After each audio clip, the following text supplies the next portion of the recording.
I'm Bill Reger-Nash. Most of you know me. I welcome you all here to Cooper's Rock State Forest. Cooper's is about as close to Mecca as Jan could ever feel. When we married in 1996, she already had a long-standing relationship with this place. No matter what was going on in our lives, she made her way to Cooper's Rock largely 3 to 5 days a week, closer to 5. My guesstimate is that she did 3 to 5 miles every time she came here. And you might say, well, how could she find that kind of time? Well, I'll make the analogy when they say about meditation. You should do a half an hour meditation a day, except if you're busy or stressed, and then you should do an hour. Jan did the things that nurtured her. And Japanese came up with the concept of forest bathing. Jan lived that concept. She literally was a tree hugger. She found tremendous source of energy and renewal here in the forest. And so I'm sure that you will find the same today. In somewhere between 1985 and 1990, before I knew Jan, her parents offered her their home in Pasadena, California. Now, I just recently looked at the Zillow estimate. That home has now been renovated, but it's now worth close to $8 million.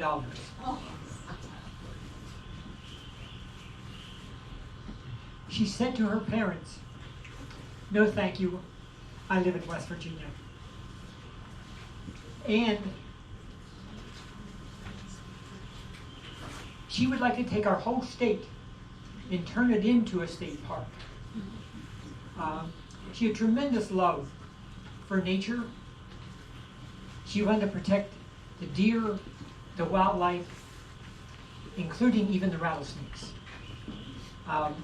So I am privileged today to have with us Ann Chester and Jim McGraw, who will be leading this session on hiking at Cooper's Rock. Jim and Ann, please.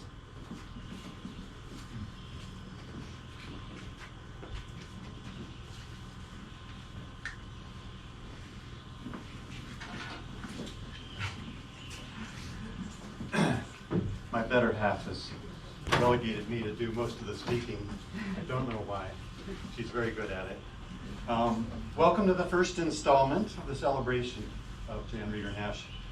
And I wasn't sure how much I was going to say here, but I do want to welcome you and just kind of say that the last 2 to 3 years has been pretty rough on a lot of people, hasn't it?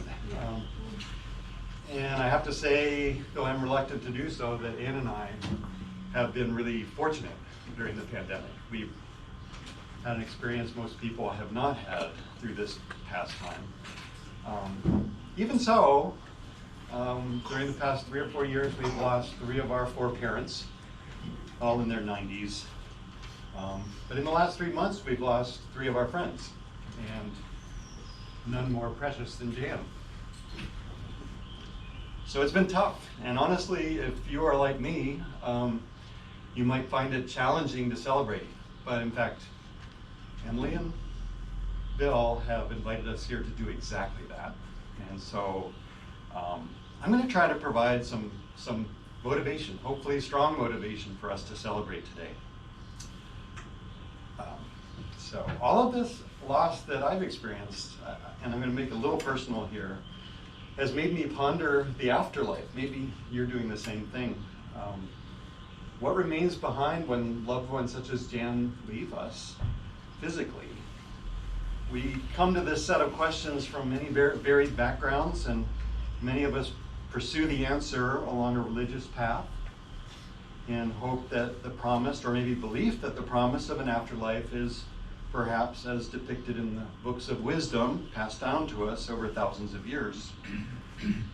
Others of us believe in a universal force or spirit or energy with which a person will merge in the afterlife. And of course, there are many other such fantastic visions, and we'll all discover the truth of them someday. But there's one kind of powerful afterlife I think we can be absolutely certain of, and that is ample cause for celebration today. So, by way of explanation, I think we can all agree that humans are incredibly perceptive. I'm a biologist, so I'm going to say we're perceptive animals. And in fact, you could say that the neuronal computers in our heads, our brains, evolved exactly to receive and record the sights and smells and sounds and taste and touch of our environment. We are particularly sensitive to the sensory inputs from other humans. And in these ways, our family and friends leave these indelible impressions on us. All the more so the closer we are to them. An afterlife, therefore, at a minimum, is guaranteed by these imprints on our minds and on our hearts left after their passing. You and I are the vessels of this kind of afterlife. Anne told me not to say this, but I'm a scientist. It would be tempting to try to explain how this happens, with neurons in the brain being altered chemically by the presence of that human in our field of perception, altered by the things they say, they do, how they look, how they move through the world, by how they touch us. But I have to admit, as a scientist also, that we are laughably far from understanding in detail how people truly affect each other. We are stuck using primitive concepts like the heart and the mind and the soul and the spirit to describe people and to explain what we know to be true. But to me, it doesn't matter that we don't really know. When these imprinting effects are so overwhelmingly positive, when the spirit or soul of that person who touched us was wonderful, kind, gentle, caring, easy to be with, a promoter of peace, near and far. And by the way, that's just a tiny sampling of sentiments I saw on Jan's condolences site, a very small sampling. Maybe the question we're asking is wrong. Maybe we should be asking, how can we not celebrate having known such a person, and how obvious is it that she has, at a very minimum, an afterlife within us? What a gift she was and remains as we continue on with our lives, inspired to try, with our words and deeds, to live up to the values she taught us. So today, let us celebrate the presence of Jan Reger-Nash in our lives. Now, as Bill has already said, one of Jan's favorite ways to reset her mind, and I think she was an expert in self-care before that was even a word, she would come here to Cooper's Rock and participate in forest bathing. I don't know why she would do that. To set us in the right celebratory frame of mind, we have asked our Forks of Cheap rock star, Bill calls her, Donna Weems, to come and sing a song that tries to capture some of that magic that a forest can perform. How that forest gives us a sense of attachment to a place. So Donna Weems.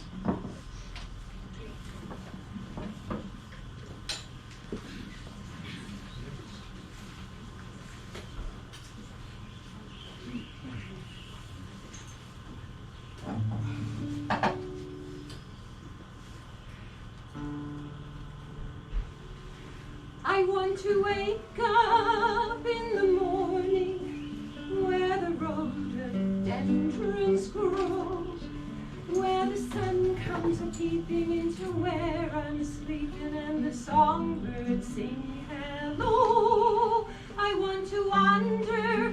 Excuse me, I just have to make this a little bit larger. There we go. I want to wander through the wild woods where the fragrant breezes blow, and drift back to the mountains where the rhododendrons to climb up in the mountains where the rhododendrons grow, where the world is so near me, he can breathe, he can hear me, and the whole world sings below. I want to lay down all my burdens and forget my worldly woes, and stay here in West Virginia where the rhododendrons grow, and stay here in West Virginia where the rhododendrons grow.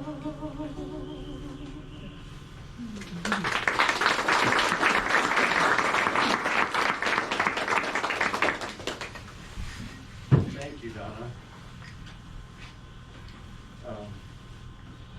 After Donna's song, our friend Duane Nichols was scheduled to read a poem today, which does the same, accomplishes the same thing, but maybe even better captures what Jan experienced here. Sadly, Duane contracted COVID-19 this past week. He's doing well, but decided not to come today. And so Donna, who also happens to be our Forks of Cheek Poet Laureate, has also agreed to read the poem that Duane was going to read. And both of these words, we think, really capture the feeling of being mindful in nature, which, as Bill alluded to, is what Jan was all about.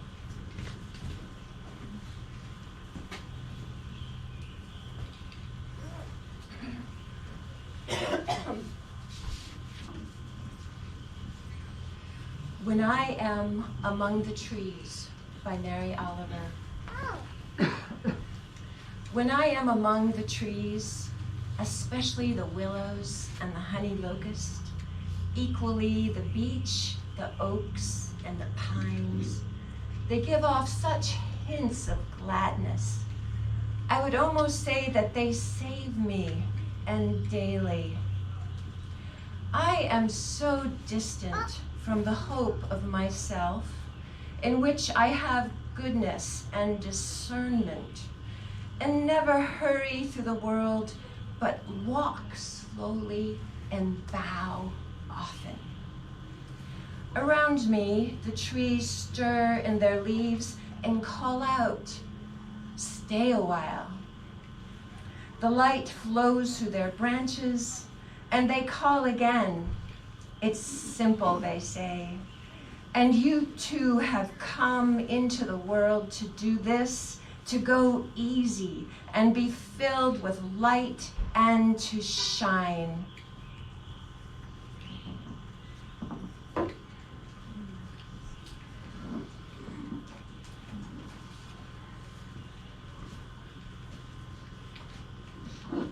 Thank you, Donna. So in this first hour today, we are celebrating by participating in one of Jan's favorite activities, mindful hiking, walking. And some of us may wish to stay here, those who are challenged ambulatorially or who simply want to talk with Bill. Bill's plan is to stay here. But Ann and I will lead a walk out to Rock City and back. This will take 20 to 30 minutes or so. And we don't have a format for it other than we want you to experience Jan by walking mindfully. You can do it silently or talk to each other, that's fine. Any way you want to do it. And when we return, maybe there'll be a chance to share some experiences you've had with Jan in nature. So we'll just meet down here on the trail for those of us who want to walk, and for those of you who are staying here, just gather around. I might just add, if any of you are going to walk and not come back up here, we have programs that you maybe didn't see, and if you'd like to sign the guest book, we would appreciate that.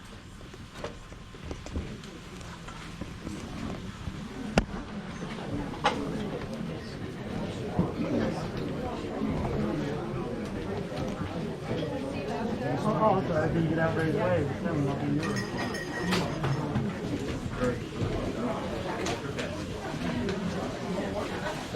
Professor, great to see you.